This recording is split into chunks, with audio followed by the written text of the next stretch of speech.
Welcome to the Alaska Realtor live stream. My name is Jamin Goecker. I'm an associate real estate broker in the state of Alaska, and my mission, as always, is to help you to build an intentional and significant legacy for yourself and your family by coaching you in real estate. And today, I'm very lucky to be joined by Sean Murphy. He is the chair of the Eagle River Exit, and we're going to be talking about kind of the ins and outs of that movement, what it is, and kind of talk about what it is that they're trying to achieve. I'm going to be very upfront. This is information purposes here. I'm not taking a side one way or the other, but this is part of what's going on here in the area. And I think it is important for those of you who are considering purchasing in Anchorage or Eagle River or any of those areas immediately around it, just to be aware of what's going on. Just some housekeeping things real quick here. As always, these live streams are only as good as the comments and the questions that we have coming in from you guys. So don't hesitate to jump in. And, if you have any questions, make sure you put those in the comment section, because we have literally the most knowledgeable person out there on the topic today. So do not hesitate to jump in there. So, Sean, again, thank you for joining us. Well, you're welcome. Thanks for having me. Anytime. So let's go and do this real quick. While we have folks kind of jumping into the chat group, into the live stream here. Why don't you go and just tell us what initially brought you to Alaska? Well, I came to Alaska in 1988 with the Army. Back in those days, I wanted to come to Alaska. I had an uncle that lived up here, and I didn't know how to get to Alaska, but at that time you could pick a job in the Army and have a station of choice. So I came to Fort Rich at that time and was a supply guy, and I spent 5 years there, and that's what brought me to Alaska. Oh, outstanding. So what is it that made you decide to stay? Well, I married a teacher. She was born in Nome, and she had lived up here most of her life on and off, and she became a teacher, and I decided that's what I wanted to do too. So we both became teachers, and I actually spent the last 8 years of my time with ASD as an elementary principal. And I raised 2 children in Eagle River, so that's why I stayed. And now I have grandchildren here too, so now I'm not going anywhere. Yeah, sounds like you're pretty planted here now. Yeah. All right, so let's go and do this. Let's just assume, like, I'm from out of state. This is the first time I'm even hearing the term Eaglexit. What is it, and what are the goals of it? Right. Well, the idea is to detach and incorporate a new borough from Anchorage, right? So that's the shortest version right there. We want to detach from Anchorage and incorporate and have our own government. So this idea is not new. This started in 1970s. I think even earlier with some of the homesteaders, there were some efforts, but in the 70s, they actually went through the local boundary commission process and achieved self-governance, but then it was taken back by the Alaska Supreme Court on a technicality. So, yeah. And how, yeah, because we'll get into this. It is a lengthy process. So it's a lot of information. Yeah, it's a lengthy process. The fact that you got it already went through all of that and just got thrown out. Yeah. So how long of a period was that? Are we talking just like weeks, or was it like? No, it's the LBC process is about from start to finish. It's almost a 5-year process. Well, in that time period where it was like approved, but then it got taken back on the technicality. Right. Oh, that was about 6 months. Okay. They had even started creating their own school district and their own government and everything, and then it got taken back. So, it was a tough one. And it kind of died out then. And then in 2007, Fred Dyson got some money, and they did a study. Northern Economics did a study. That study was a bit flawed, in my opinion. It was an apples to apples comparison with Anchorage, and we don't have the same needs. We're a different community out here. So it wasn't super favorable, but it did show that it would be beneficial to the Municipality of Anchorage. So there was some good information, and that is on our website too, by the way, the 2007 study. Right. So I guess real quick here, you've kind of mentioned the different needs of Anchorage and Eagle River and how they are really different. Can you talk a little bit about the things that does make Eagle River, and well, we'll say like the entire district too. Sure. So not just Eagle River, but Right. all that it encompasses, what makes it unique from the rest of Anchorage. Right. Let's go back to a little bit more about Eaglexit, because that'll probably answer some of that. But currently, since 2018, we've been working as a group to educate the public about the benefits of detaching and incorporating for our communities. And we've established our boundaries as being Assembly District 2, basically from J-Bear out to Eklutna. So Eagle River, J-Bear, Eagle River, Birchwood, Chugiak, Peters Creek, and Eklutna. Right. And you know what? I've got a little map here. Let me pull this up real quick. Sure. Yeah. So that's our proposed area. It does contain Tacotnu and a little bit of East Anchorage, but we're not asking for that. We have some testimony from the redistricting cases that have some really good information regarding how we are a different community of interest. One of them is low crime rate, potential for growth as far as having land available. So those are big things. People, you drive. I'm amazed still by the amount of residents in Eagle River that think that we're still our own city, our own community. Yeah. Same thing with Anchorage. Anchorage looks at us. I've talked to people in Anchorage going, why aren't you guys your own community out there? For years, I drove family from the airport out to Eagle River. And when I would explain to them that the municipality of Anchorage is from Girdwood all the way to Eklutna, they just are amazed by that. So this has been a cause I believe in, all about self-governance and taking in, self-governance is our number one goal, but we want the public involved in government. We want tighter and closer fiscal control. And most importantly, we want quality education for our kids. So that's our goals for Eaglexit. Okay, outstanding. So we've talked a little bit about the kind of the history of Eaglexit, and kind of talked a little bit about the necessity of it.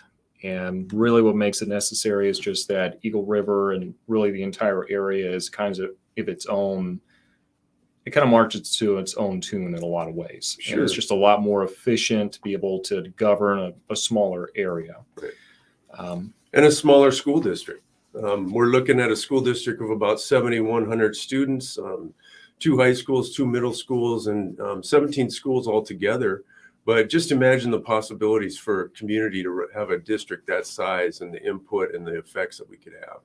Yeah. And I mean, I'm glad you mentioned kind of the police force and like all the other elements that go along with it, just because the area would not require the same level of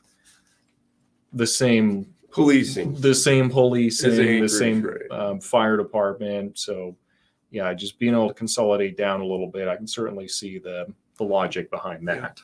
Yeah. So talked a little bit about that then. What is it right now that's making you guys try to make this become a reality now? Because we had like the 70s where, I mean, that was, that had to have been a heartbreaker for everybody. Right. Yeah, right. Who wanted it. And that got taken away. And, here we are now about 50 years later. Right. So what is kind of the impetus for making this a movement right now? Well, in 2018, this group of men and women in Assembly District 2 got together. Mostly, they're all private citizens. We've done this as a private group and grassroots since the beginning, and it's really been about self-governance. I can listen and I hear all the complaints that you can say about Anchorage and all the problems and conflicts that we have with them, but really self-governance is the driving force, because self-governance would take care of a lot of those concerns that folks have with Anchorage. Yeah.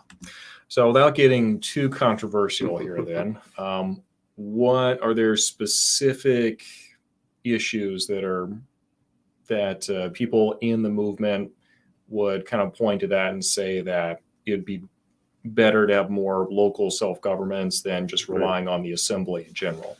Correct. Like, are there any representation? You know, right now we have 2 representatives out of 12 on the city assembly. And if you look at the record of those assembly members, even the past assembly members, and the voting record on whether what our representatives wanted and what the Anchorage Assembly wanted, that record's pretty tough. So, you know, that's a big thing that's been going on. The pandemic hit, that was pretty tough.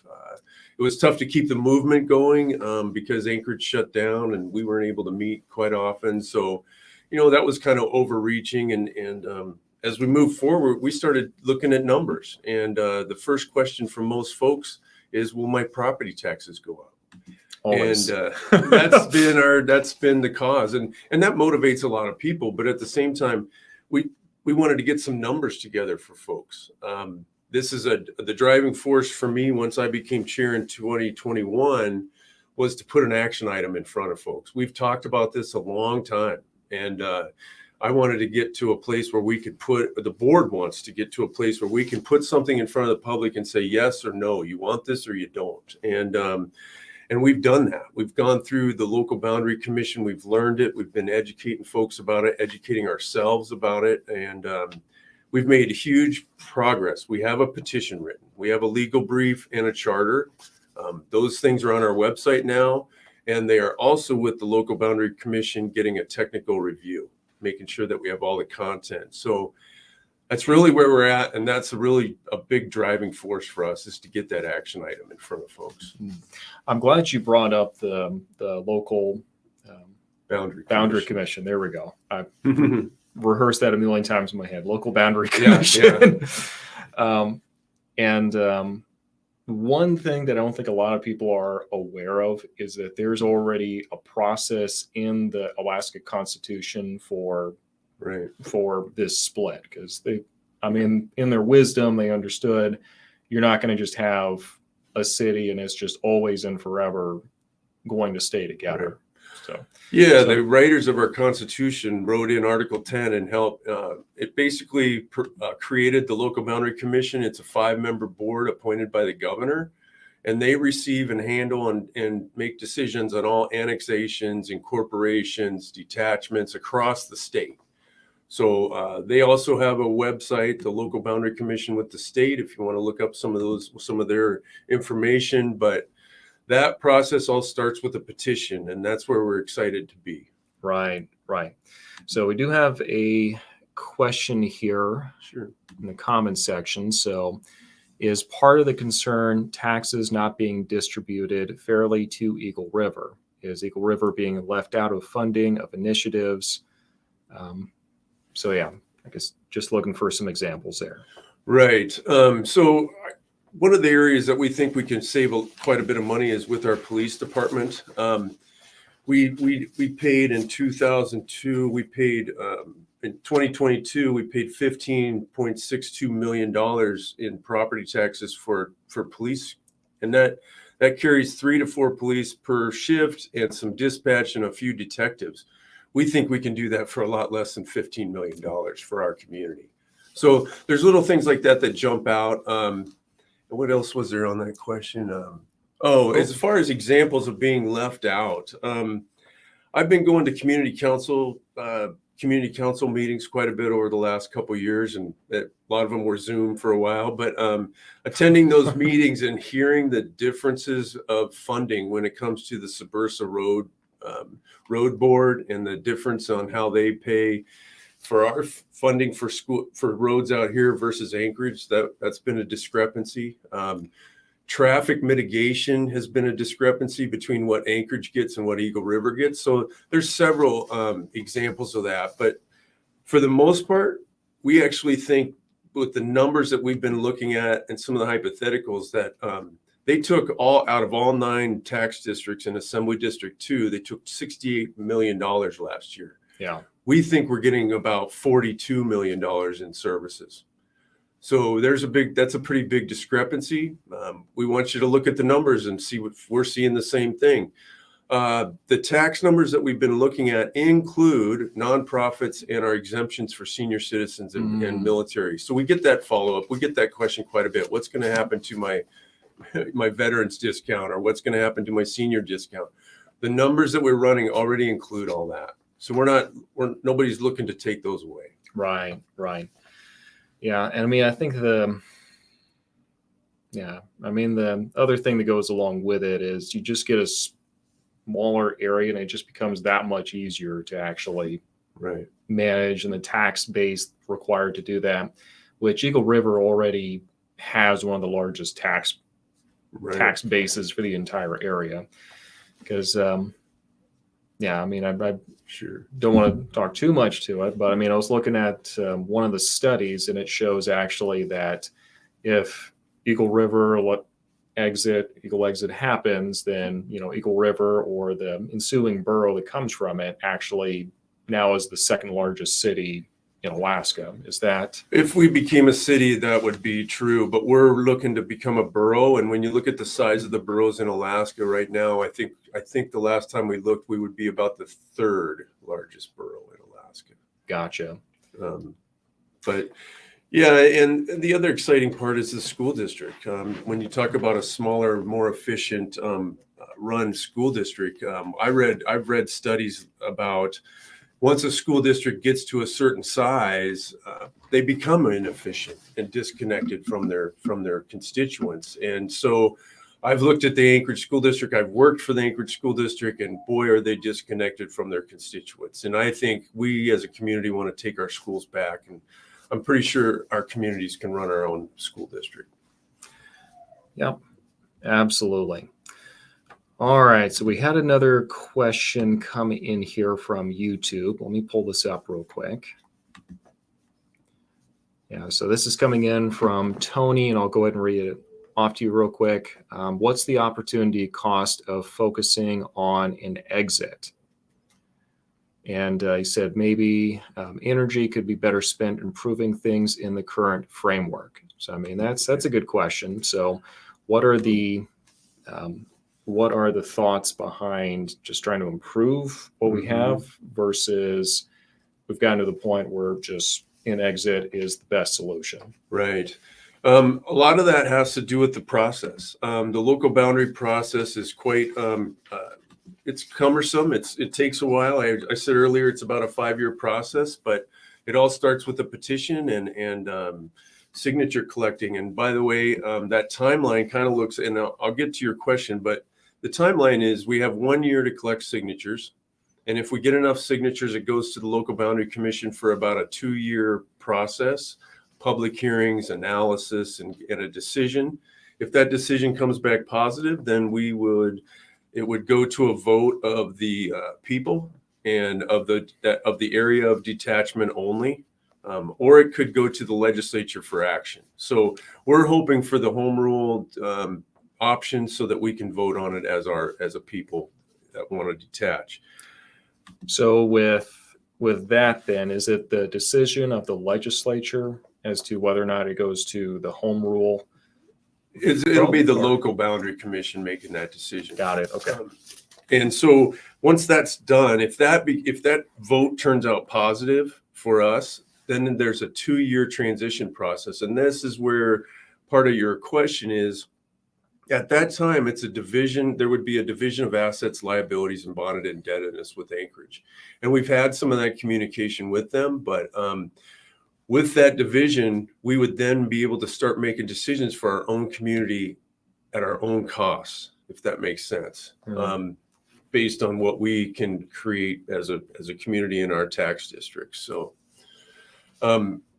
there's lots of opportunities, like I said, with the smaller school district to create schools if we want to have charter schools. I mean, there's just lots of hypotheticals. We want the community to drive a lot of these decisions, but at the same time, we get lots of questions. And part of the petition, you have to have a 3-year tax plan. You have to have a transition plan. So that's one of the reasons why the board pushed to get a petition done so that we could go to the public and say, here's your answers to your questions. And here's where we can go with this. And so I'm hoping that will spark some interest in our community and look for those ways that we can improve. We've started some conversations with utility companies and what that would look like. Once again, that division of assets and liabilities would drive a lot of those decisions. So it's really hard to rub the magic ball and tell everybody exactly how it's going to turn out. Right, right. And just to be clear, when you're talking about division of assets, we're talking about like the landfill for Anchorage is in Eagle River. So Yep. who gets that? We have the water plant over in Eglutna. Right. You know, how does that play out? All negotiable, all Exactly. negotiable. And we as a community would decide how much of that do we want. We have had a discussion with the Anchorage, with Municipality of Anchorage, and they have given us a list of $55 billion in real estate assets. That's not all assets, but that's quite a substantial amount. This is a $1 billion transaction. And they've given us 12%. So if we take 12% of 55 or $50 billion, that's quite a bit of money. And we're pretty excited to show that to the public. And I've got some of those numbers if we want to look at them. Sure. So the question I would have with that then, so the 12%, I'm just making sure I understand this then. So let's say, you know, if Eaglexit were to happen, the municipality then says of the assets that are here, you would be. We've been paying into the whole Municipality of Anchorage. It wouldn't just be an Assembly District 2. We're talking the entire Municipality of Anchorage. Oh, got it. Okay. Right. So the money you're talking about then is just saying for the money we've already paid into the system. Correct. That would, okay. If we were able to succeed, right? Okay. If we were successful in that. So we actually think the percentage is higher than 12%, but the city's given us 12 right now. So yeah. I'm sure that will be shook. And like I said, we're talking about something that would have to get through these first couple hurdles, and it's about 4 years away. So, you know, it's just hard to give you absolutes. Yeah. So it's kind of like trying to debate the presidential debate in 2028 right now. It's like Yeah. no clue. Okay. Right. But it sounds like the numbers from the feasibility studies we've been able to see so far have been kind of favorable. Can you talk about that a little bit? Maybe some of the things you've liked about the feasibility studies and some of the things that you haven't liked as much. Right. Since 2019, we hired Northern Economics to do a expenditure analysis of Assembly District 2 and revenue analysis. Those came back fairly positive. I would like it to be a little more specific. When you look at those numbers, and they're on our website also, the ranges are really large. And that bothers me when we get down to, you know, how much is it going to cost, right? Right. And so when there's ranges of tens of millions of dollars, I'm a little hesitant to jump in and say it's the absolute number. It's an absolute, right? Yep. And a lot of it's our community. What is our community going to want? What do you want it to look like, right? So that's the exciting part for me. Yeah, and there were some projections in a couple of those feasibility studies where it was like you need to have like a police department that's right so large just because this is what, you know, Anchorage, your neighbor, has. It's right. like, well, yeah, that's what happened in the 2007 study. Is they did an apples to apples comparison of Anchorage to Eagle River or to Assembly District 2. And so, for example, one of the things is they said if Anchorage for every 10,000 people has this many police, then that's what they applied to us. And I think that study came out saying we needed like 25 policemen, and that's not necessary for our communities. So, like, what do you think is going on in Eagle River? right.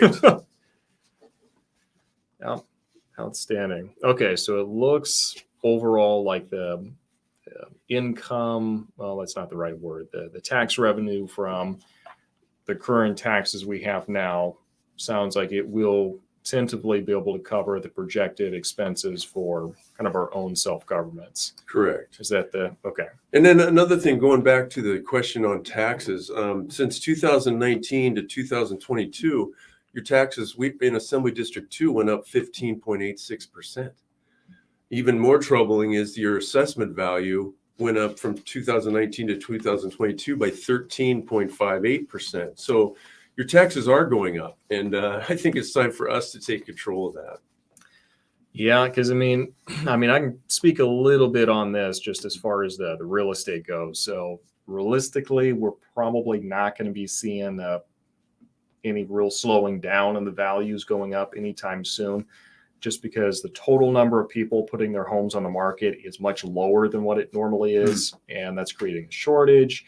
And yes, there are less buyers looking now than there were a couple of years ago, but proportionally, it's still a smaller inventory compared to what we had even a couple of years ago when it was really low. So assessors are going out and they're looking at it and going, oh, well, look, the market values for the area says it's gone up by 10% or whatever it is. So we'll just increase everyone else's assessed values by that much. And it's like, well, okay. Right. It's kind of a special set of circumstances. It's not like they're ever going to come back down. It looks like we went the other way. Definitely it's been going that way for sure. In 2019, our blended mill rate in all of our in our districts was 15.717 mills. Total assessment value was 3.79 billion, and our Assembly District 2 property tax collected was 58 million. In 2021, they collected 67 million. In 2022, they collected 67.96 million. So yes, it continues to grow. Yeah, that does check out.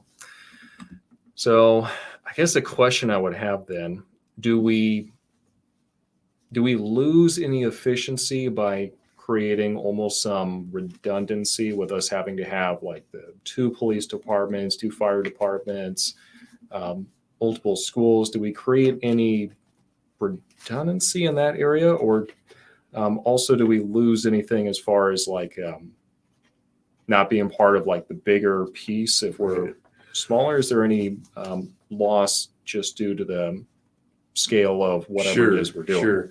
So if we break it down, let's talk about Parks and Rec. Parks and Rec is already its own department. They have their own Eagle River, Chugiak department.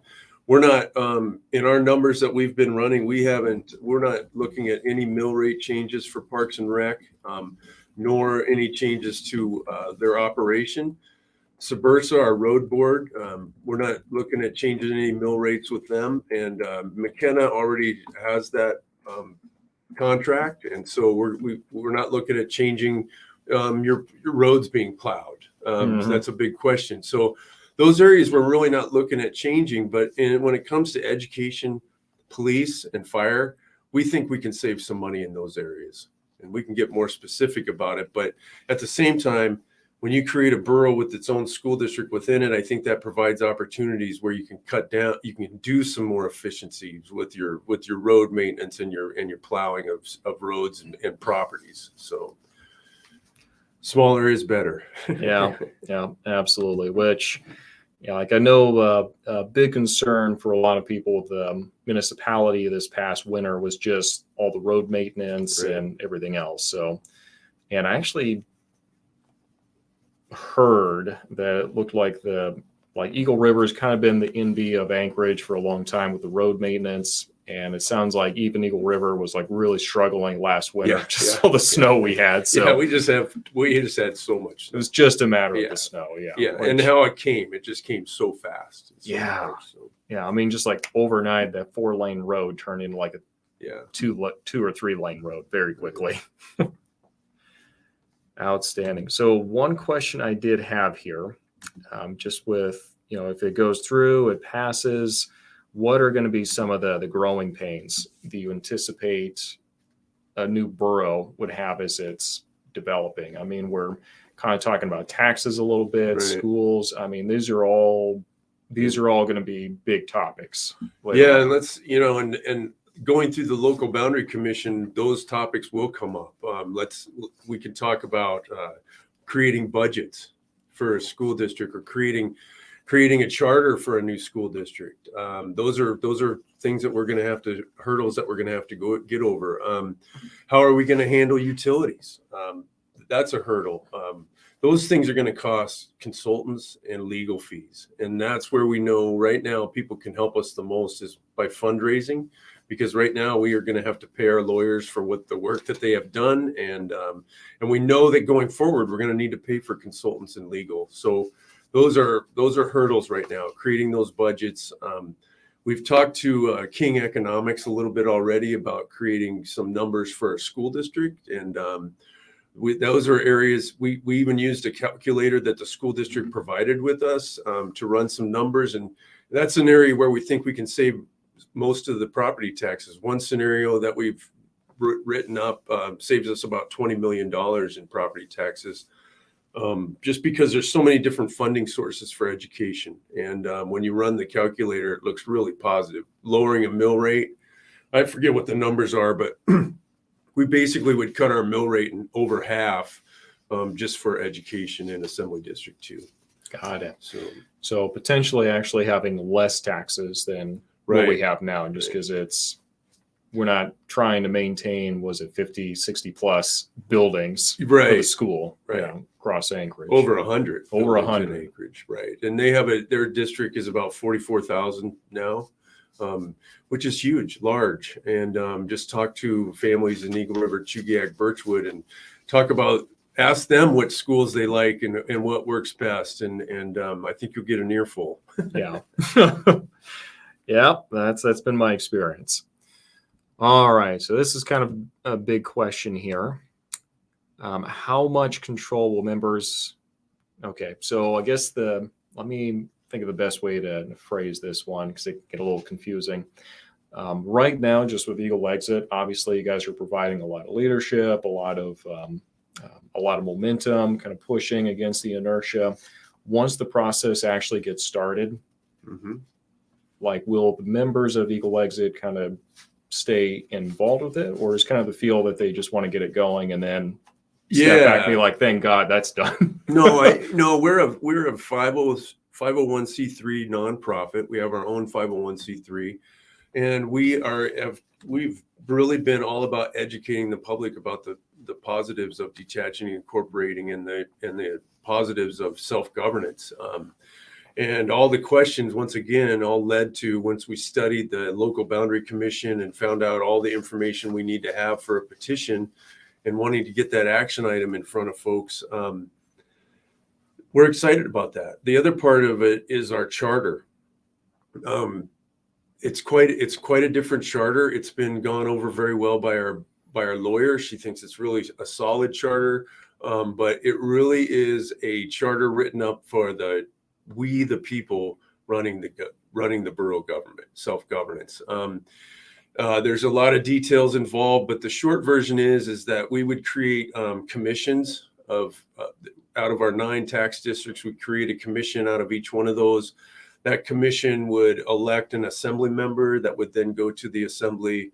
We would have a mayor, and those assembly makers would make decisions and make it, run the business of our self-government, but they would have to come back to the commissions and get any decisions ratified. Right. And that's a big difference. Right now, we've got these community councils. We have 6 of them in Assembly District 2.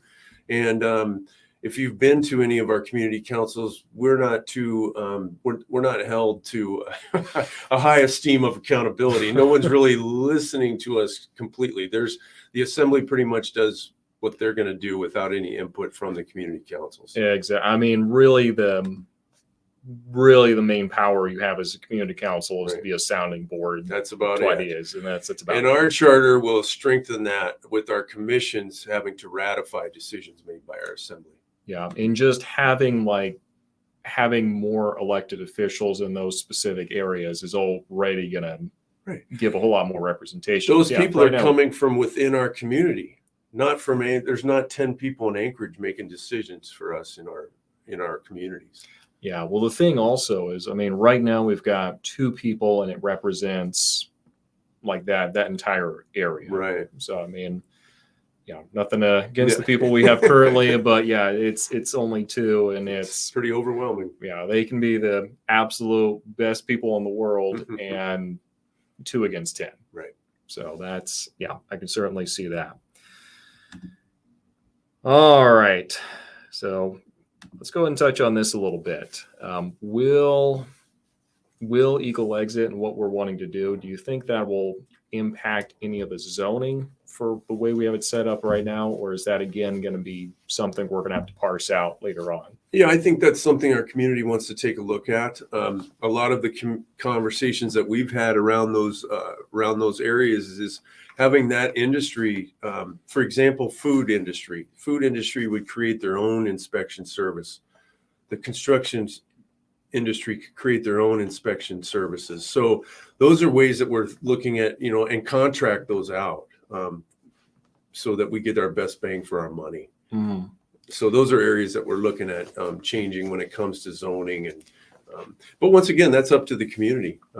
I don't have anybody that has come to me and says, we want to do it exactly like Anchorage. We want to do this just like Anchorage is doing it, right? So if it's us from our communities making decisions for us, I think that'll speak well for itself. Yeah, I mean, that's another good topic there too. So the building codes and like the enforcement of things. I mean, I know septic systems, that's something that was like a really big deal a little bit ago. Right. And I mean, pretty much all that's back on the table. Right. And a lot of those services or a lot of those things are redundant in Anchorage because the state already has requirements for inspections on new construction and land development. So we'd like to see some of those redundancies cut back and make the process a little easier on folks. Gotcha.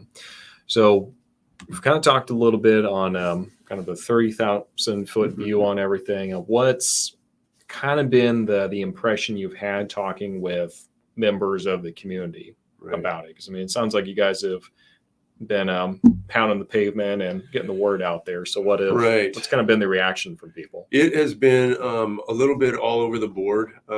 We as a board doing this since 2018 decided to really push to get this petition in front of folks for an action item because our difficulties that we've seen and are dealing with is first is apathy, people not getting involved. Another one is people are scared of change. Change is very difficult for folks, and there's also just a lot of doubt. The fear of change is one thing, but there's just so much doubt that Anchorage, they just feel like Anchorage will never allow this to happen. So that's something that we really want to overcome. If we can prove to folks that we've got a charter, we've got this petition, we have the opportunity to create and show Anchorage with our signatures that we can and want to take care of ourselves. So those are things to overcome, but we feel really positive that as we talk to community members, we had really good showings at 4th of July parades this last year. A lot of good feedback from folks in when some of our articles get published. Not very often the mainstream media doesn't pick up much of our information, but that's okay. We keep going forward. So it's mainly just getting the information out and getting people to overcome that idea that we can't do this. But yes, we can. We can if we have the will to do it. So I guess the one question I would have then, how much of this can we do whether Anchorage likes it or not? Right. Because they don't, if you study the local boundary commission, they have no play in this. Now, they can't, obviously anybody can sue us, wherever we're at in the process. But as far as a legislative or an assembly action, there's nothing that they can do to keep this from happening. If we as a community stand up and get the amount of signatures and we have a positive experience with the local boundary commission. Right. No, I mean, that's really the big thing. I think some people legitimately think that somehow you're breaking the law or trying to secede from the United States or something. It's like, okay, time out. Right. It's a legal process. There's a procedure. Yeah. So familiarize yourself with the local boundary commission and know that is a legit process. Yeah, absolutely. So we do have a question coming in here from Jorge Batista. How would this affect the cost of living? And sounds like he's trying to get an idea as to whether or not he wants to live in Anchorage or over in Eagle River. So, how would tentatively Eagle River impact the cost of living?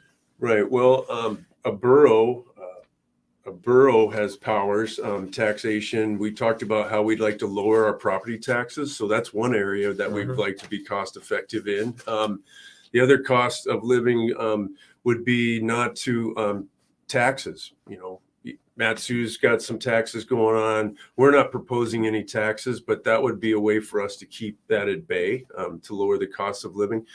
But it's really tough with inflation. You know, a borough government doesn't have control over the price of your groceries. It doesn't have control. Now, property assessments, they continue to rise and your property taxes go down. That's a significant cut to your cost of living. Yeah. So. And I mean, I would add to that, even if you're renting, because this is really, I think, the Achilles heel for a lot of tenants right now, because they're like, well, I'm not, I don't own any property, so this doesn't impact me. Well, no, it does, because if your landlord's property taxes go up and he's paying, I don't know, let's say $1,000 a month on taxes, guess whose rents is going up the next time? Mm-hmm. So, I mean, there's a direct relationship to the property taxes and then how much everybody ends up paying on the biggest line item that they have. Right.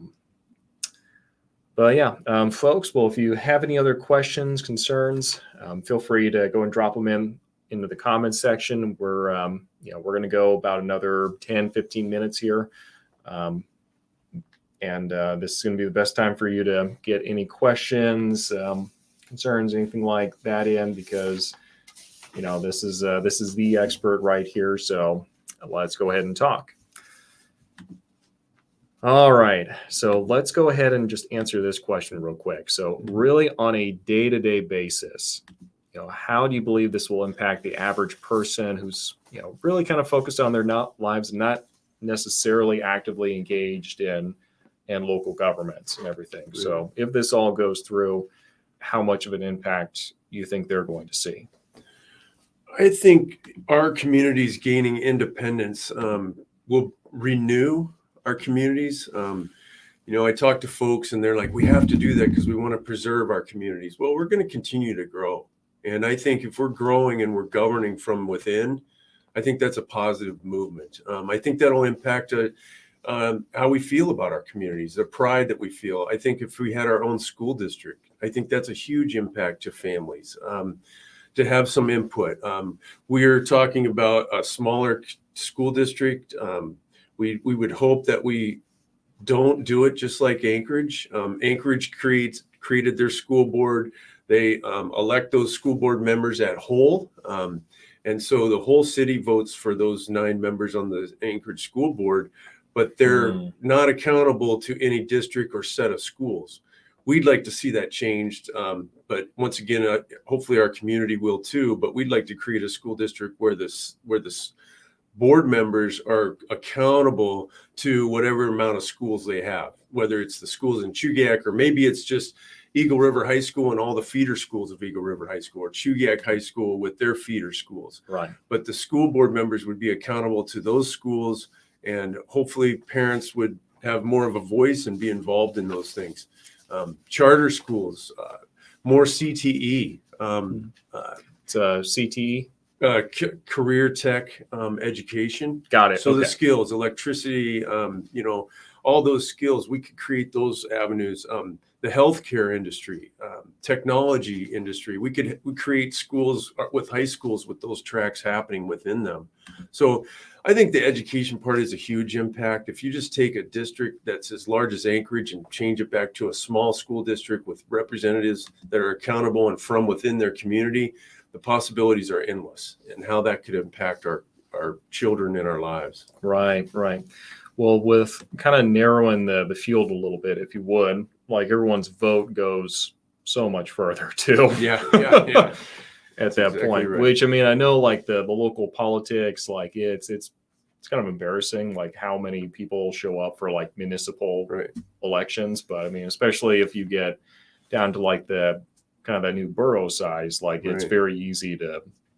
And I think that would be a huge impact, that people would once again feel like they're involved and they're being listened to. And I would hope that would impact us all by having more people get involved in our communities, because our community councils right now are just, they're just not very well there's not a lot of participation. And in fact, when you go to them, a lot of times assembly members and legislators aren't even there. Mm-hmm. So I think it would bring back some legitimacy and some intentionality to our government and getting people involved again. Right. Instead of just talking about stuff, now it also has the capability of producing results. So I've got a couple questions coming in here. Coming in from Eric. Just curious, on the other side, have you examined how much money Anchorage would lose to the separation? Just get an idea how hard they might fight against the move. Right. So the other night we were talking about this, and I don't want to mess the numbers up. We are paying, I believe if I say this right, we're paying for 12% of the municipality's budget, but we're only receiving 7% of services. Another way to say that is, as of last year, our 9 tax districts produced $68 million. And by looking at our numbers and the services that we provide, we believe that we're only getting about $42 million in services. So I think if you do the math, that'll give you your answer. Yeah. And I mean, again, it's they might fight it, but ultimately they don't have any legislative action to take. Yeah, because I mean, here's the thing. Anchorage would really actively push against Eaglexit, and it's not just to like keep that tax base in there. It's also because there's this weird power dynamic between the state government and the Municipality of Anchorage, just because so many people live in Anchorage that live in Alaska in general. Right. The big portion of that gets ripped away. That starts shifting that dynamic between the state and the municipal government. So, we don't know how it's going to shake out. Right. Just kind of me standing back, observing. I'd say Anchorage would probably see it as an existential threat if it starts moving in that direction and takes a lot of momentum, and it's right there on their doorstep waiting for them. Right. And when we talk about education, we think that's an area that that would benefit the municipality of Anchorage in the Anchorage school district. If we were to take those schools off of their docket, I mean, they're continually talking about how much deficit they have, a deficit. Well, just imagine if we were able to take 17 schools off of their accounts. You know what I mean? I mean, that might be really beneficial to them and help them with that deficit. And I think it's a benefit to the state to have a new borough and show that we're continue to grow and mature and take care of ourselves. Right. Absolutely. So got another question in here from Mr. Jorge. Can anyone sign the petition? I am an Alaskan resident currently living on base, but support the divide and plan to move to Eagle River after retirement from service this year. Great question. The people, once we get to signature collecting, the only people that can sign the petition are people that live in Assembly District 2 in the proposed area. So J-Bear would be included, and anybody that lives in anywhere from J-Bear out to Okludna. Okay. Outstanding. All right, folks. Well, we've got a little bit more time here. I'm going to ask a couple more questions. So this is kind of your final call before we shut it on down. So one thing I'm always curious about when we're kind of looking at these local grassroots movements and making it trying to get other people involved to really jump into the process. What is the way that you've been engaged with? How am I going to phrase this? How have you guys been approached or treated by the municipality, right? By Anchorage? Like, has it been kind of an antagonistic relationship? Are they just kind of blasé about it, or what's the impression so far? We initially, when Mayor Bronson was elected, we initially had a meeting with him and talked with them, and basically just shared with him where we are in the process and what our intentions were. And then we had a follow-up meeting with them. Paul Snyder, our vice chair, met with them last year at some point in time. And at that time, the city manager, Amy Dembowski, had provided us with some real some real estate assessments numbers, and also wrote to us and gave us information on the 12% and how many billions in assets that the city has. And so that's initiated the conversation, but no follow-up. And we don't really, we want to start those conversations with utility companies and the municipalities and the borough in Matsu. We will start all those conversations, but we really wanted to make sure we get through this filing process. I don't want to go and start talking to people about seriously developing transition plan without having a product in front of people. There's a lot of information in that petition and in the charter and the legal brief, and there's a lot to the local boundary commission process. So until I have those signature collecting pamphlets in my hand, I'm really hesitant to waste people's time. Right. So, no, and that's good too, because like you said, it's a long process, and people in general do start to check out when they're like, oh, it's been 6 months. And we did, and I hear that quite a bit. We at Bear Paw this year, it was a lot of comments about, wow, how long have you guys been at this? You've been doing this forever. Well, 3 years. It takes a while. There's quite a process involved, and quite a bit of, as you can tell, if you get involved looking at the cost, consultants and legal fees are expensive. And so those are where we're really looking at trying to get people involved and know that you now have an action item in front of you. And if you really believe in this, let's get on board. Right. Well, I think the thing that a lot of people kind of get hung up on is just like the length of time that it takes to do it. Because like if everything goes smoothly, swimmingly from here until finish line, we're looking at like what, 4 years, five years out from today. Right. Everything just goes swimmingly. Right. So this is kind of a long-term kind of a way you have to look at it. I mean, it's designed to be one of the most, if not the most difficult things to do in our legal system, just because they don't want to make it so simple for people to just be separating. Right. And that's a big part of the local boundary commission process. They don't want communities just splitting up because they don't like each other. That has nothing to do with Eaglexit. Eaglexit is about self-governance. And we want to show that we can benefit Anchorage by this, we can benefit our communities by this, and we can benefit the state. And so we're really pushing to show that in our petition and in our legal brief. Okay, so that's another question then. So on the state level, and this might be something that goes into like the charter and the petition, like how many representatives would Eagle River, the new borough get? Right.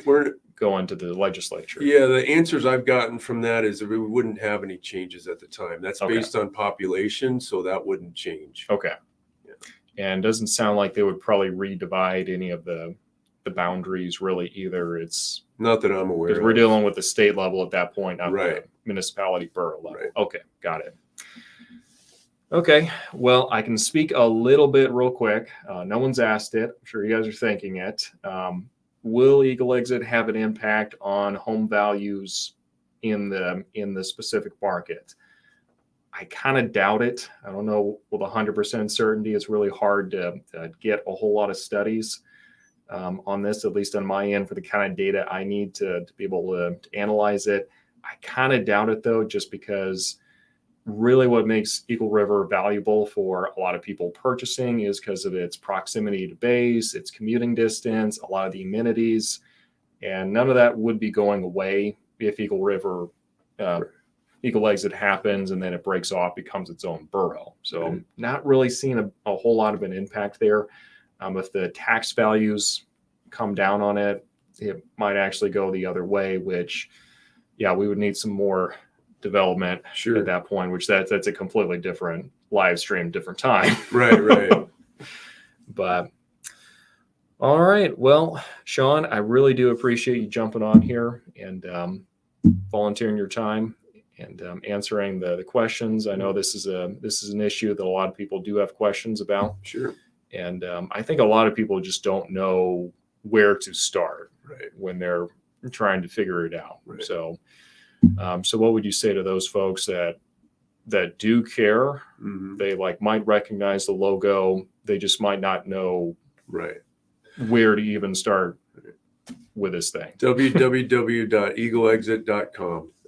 And a lot of information there. Click on the top right-hand corner. You'll see feasibility studies. We did a public presentation in June where we threw out a lot of numbers and wanted people to take a look at some of those numbers. So if you want to look up some of that, it's there.